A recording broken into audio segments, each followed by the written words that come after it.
Hi everyone, in front of me I've got Xiaomi 13 and let me share with you how to change the system language on this device.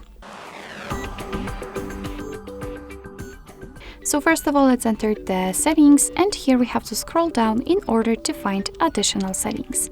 Then let's tap on languages and input and tap on languages. And as you can see, we've been transferred to the list of all available languages from which we can choose.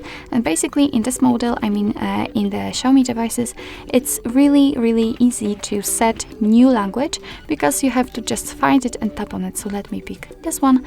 And as you can see, it will be immediately applied. And from now on, the whole system, the home menu will be in the chosen language. Of course, let me change it to the English again. So basically that's all. This is how to change system language in your Xiaomi 13. Thank you so much for watching. I hope that this video was helpful, and if it was, please hit the subscribe button and leave the thumbs up.